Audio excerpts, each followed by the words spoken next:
Welcome to Let's Watch. Today I will show you a crime, drama, action film from 2009 titled Collateral. Be ready for spoilers ahead.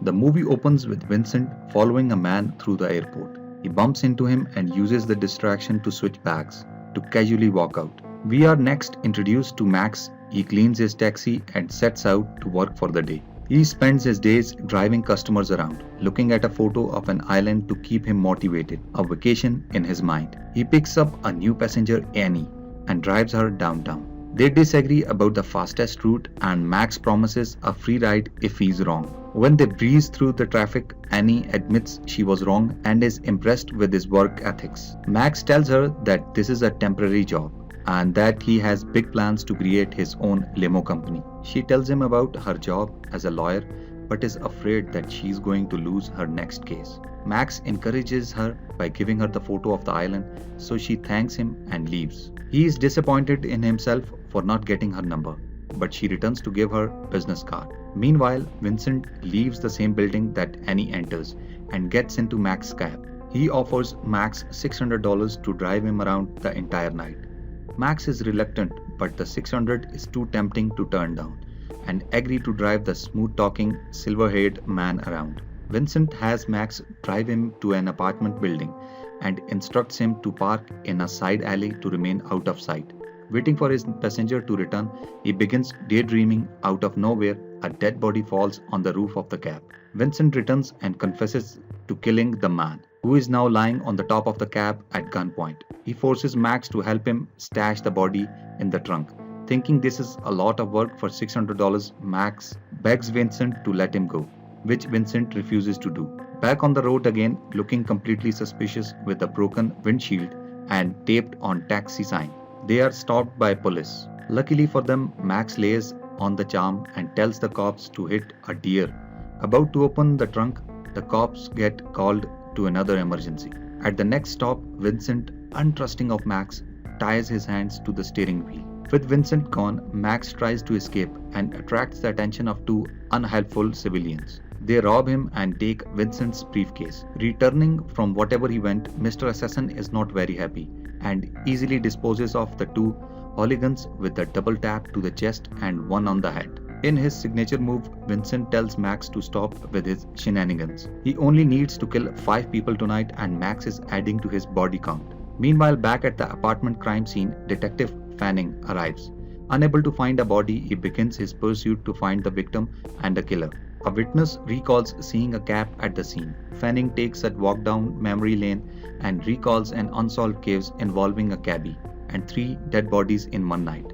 Arriving at the club, Daniel, the next target, is located confessing he sold out Felix, the man who hired Vincent, to the prosecutors. He is thanked by the assassin with a shot to the head. Back outside, Max dispatch tells him his mommy is looking for him, and to keep up appearances, Vincent instructs Max to visit his mom. Max introduces his new bestie to his mom, and while the two get chatty, Max runs off with the new friend's briefcase and scatters the content on the highway. Back to the Detective Fanning, he visits the morgue looking for the body of Ramon, who, if you remember, is stashed in Max's trunk. Instead, he finds a dead Sylvester Clark, the victim number 2. With 2 down and 3 to go after Max's big mistake, Vincent doesn't know who his next target is. The duo visits Felix to recover info on the remaining 3 targets.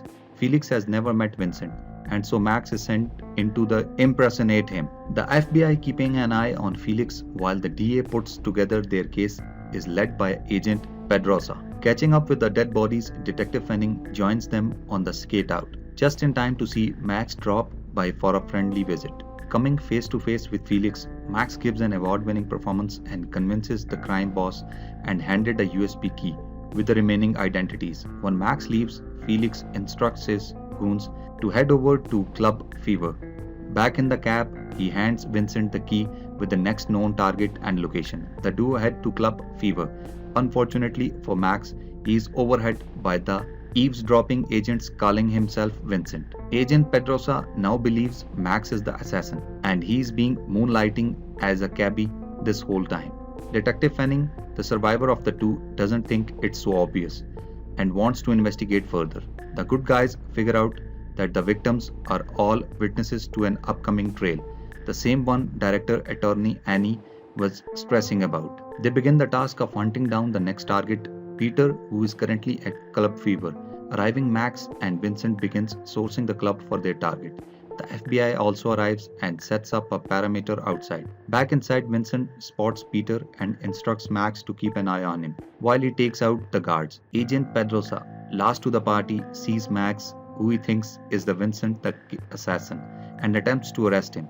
The FBI, done with their perimeter, head inside to take Peter into witness protection. His bodyguards mistake them for bad guys and they go on the offense. A melee battle ensues, a gun is fired and the bullet injured Agent Pedrosa. Vincent takes out Felix goons who targeted his pal Max. Thinking he is Vincent, chaos ensues and everyone is running around acting like crazy. Detective the smart cop reaches Max and tries to get him out safely. Back in the chaos, Vincent takes out Peter with 2 shots. Vincent, the true assassin, is not deteriorated and locates Max outside with the detective. He easily takes out Fanning and drags Max back into the cab. Almost done, Max 4 down and 1 more to go. Max is at the end of his rope. He gave Annie his only copy too. The photograph, and with no outlet for his stress, begin to drive like a madman. Max crashes the cab and Vincent loses his gun on the impact. The police in hot pursuit arrive and Vincent escapes but leaves his laptop behind. Max sees the computer and discovers that Annie, his favorite passenger, is Vincent's final target. Having gone through how to be an assassin, he grabs Vincent's gun and takes down the officer. Meanwhile, Vincent has arrived at the US Attorney's office. Despite to warn Annie, he manages to get his hand on a cell phone and calls the number on the card. Reaching her, he tells her all about his wild night as a wingman to an assassin who is out to destroy her case. Max arrives just in time to see his friend in Annie's office. Meanwhile, Annie is currently located in the law library. Inside, Vincent notices the active phone line and cuts the power to the building. Just as Max's cell phone battery dies, Max makes a run for Annie and breaks into the building just as Vincent finds Annie. Max arrives in time and shoots him, giving the two enough time to escape. They run to the subway and hop on a train. Mr. Assassin is close behind on their tail, reaching the last car and cornered. Max has no choice but to confront Vincent and keeps him away from Annie. After a long night of killing, Vincent is finally out of steam and dies from Max's gunshot wound. And here the movie ends. That's all from it. If you like this video, do subscribe to our channel to watch similar content.